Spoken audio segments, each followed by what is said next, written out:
Thank you for joining us today for 10 Minutes with the Artist, an episodic series that explores the art practice and the personal vision that guides artists. On today's episode, we're very proud to have Jescia Hoffman Hopper, who exhibited her recent artworks at the Memorial Union Gallery at North Dakota State University for the 2016 FMVA Exhibition.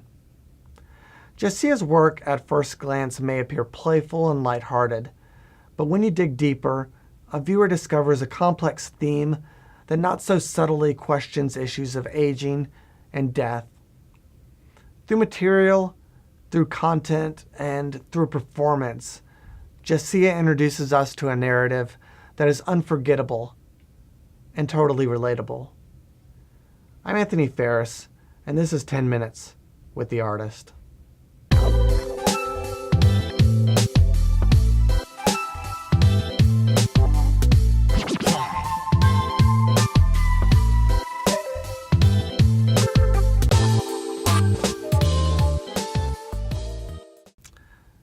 Jescia, thank you so very much for coming to 10 Minutes with the Artist.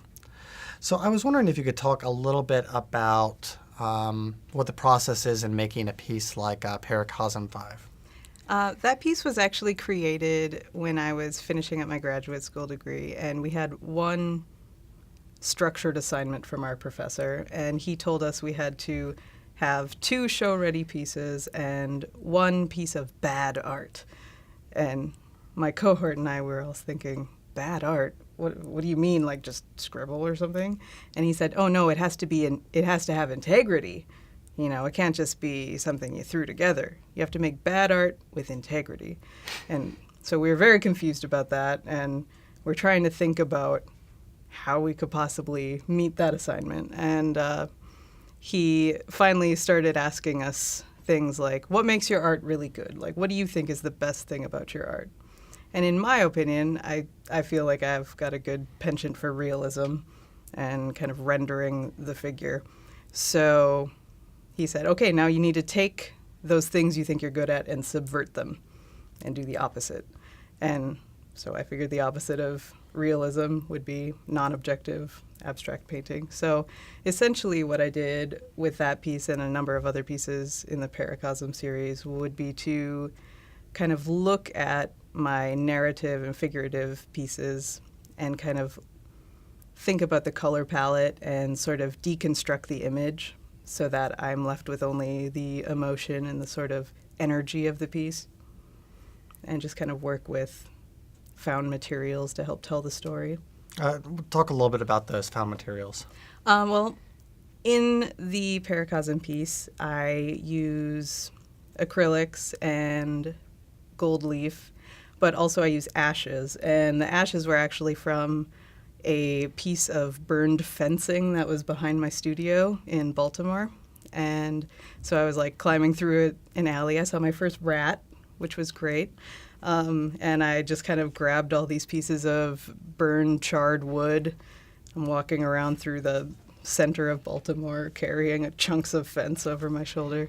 And I used those pieces either as a whole in my abstract work, kind of like screwing them into the panel, but also I took the more softer pieces and crumbled them up into ashes and worked them into the paint, kind of using like a squeegee and scrubbing it into the paint and mixing it together to create sort of a texture, but also more of like a feeling as well with the narrative.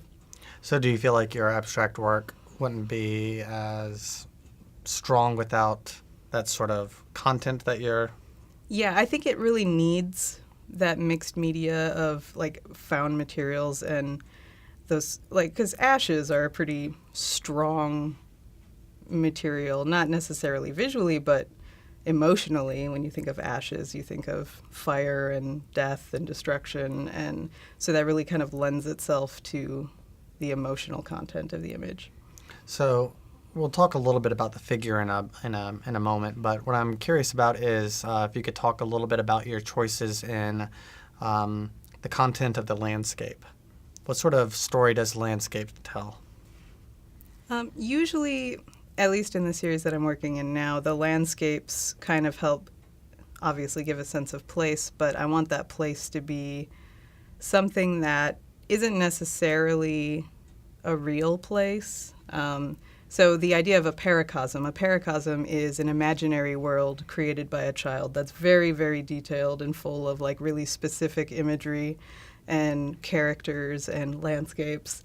And so in my paracosms, they are really sort of like specific apocalyptic sort of places that kind of evoke extinction, and a lot of like dinosaur metaphors is really what I'm going with, but I feel like they kind of hold true to a lot of the sort of, I guess, feeling in contemporary discourse. So, the child is, or the figure, is sort of like isolated from everybody else. And I'm guessing that the landscape sort of, that sort of like stark landscape sort of works with that. Yeah, and I mean, there is like a sort of loneliness and isolation to most of the pieces, and I attribute a lot of that to thinking about my childhood, and I was an only child, so I did a lot of solitary play, and so much of like the imagery that I'm drawing from is really just remembering things that I would think about as a child, and it was just a lot of kind of like emptiness and loneliness, but not necessarily in like a sad negative way, but just the way a child would play by themselves and like fill their time with these sort of worlds around them that may not show too well to the people around them. Well, so how do people read these pieces traditionally? When I've been making them for about 7 years now, which is crazy to me. But at first, most people are like, oh, you're wearing a dinosaur costume. That's weird. Why would you do that? And I feel like I'm finally, either I don't know if it's my narratives that are starting to read more fully, or if I'm just in a location where people understand them better. But I feel like people are starting to really connect with them more than they did when I first started creating them. And I've had people buy pieces because they see the image and say, I was sitting at work today and I was looking at your website and I saw a piece and I said, that's exactly how I'm feeling at work right now. It was a painting of me doing my taxes under a blanket fort, holding a flashlight, wearing my dinosaur costume. So it's called Business Fort. And so I think a lot of people are also like feeling this sort of overwhelming oppression from the negativity in contemporary discourse and politics and everything, and they want to escape. And I think that's kind of a common feeling for a lot of people lately. So I think they're starting to feel that a little bit more and, I don't know, connect with that concept a little bit better now.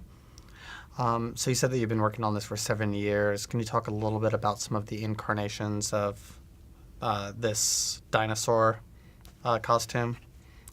Well, I did make my first costume 7 years ago. I took a toddler's dinosaur costume pattern, and it was a onesie, and I enlarged it slightly. Apparently, I'm an extra large toddler. I only had to add a couple inches all the way around it. I have a feeling that'll be our soundbite.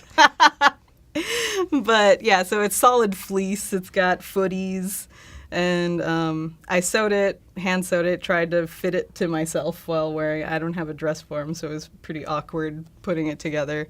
And I would start wearing it around in public just to like put myself in adult situations while wearing this like children's costume, just to see what people would do. So it kind of almost started as like a performance piece. And so like I wore it to a bar on a Tuesday afternoon. It's just a bunch of old men there. They didn't even notice that I was wearing a costume, actually, which I found very concerning because it was about 4 o'clock on a Tuesday.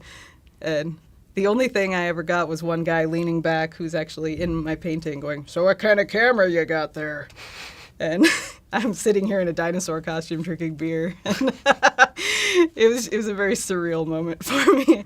But that costume was extremely hot, and I was just very uncomfortable wearing it most of the time. So I decided to make a summertime costume, which is made of breathable cotton for optimal romping. It's got pockets so I can store rocks in it.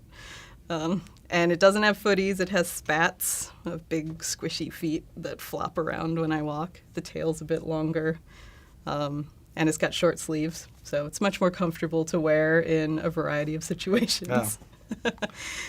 And so that's about, I've also made a headpiece of a triceratops. So one of my students, I was making it at school, and one of my students said, "Oh, so you're going to be a prehistoric Vegas showgirl." And I said, that's a really good way of explaining that. So I just kind of branch off and create whatever seems fitting at the time. Yeah. Well, just real quick, just kind of curious, what's next for you?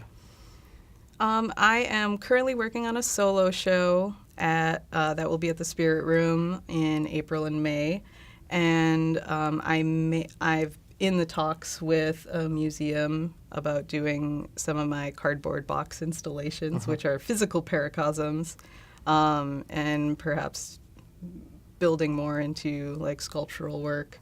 But actually, I've been doing a lot of like graffiti painting, which is very interesting. Yeah. So I'm kind of going in a whole bunch of different directions, but it's really fun. Okay. So. Well, thank you so much for sharing with us today. Thank you. And so I'd like to thank you, and I'd like to thank our audience today for taking the time to listen to the professional practice and the creative endeavors happening here at North Dakota State University. So thank you very much, and for everyone here at the Memorial Union Gallery, keep creative.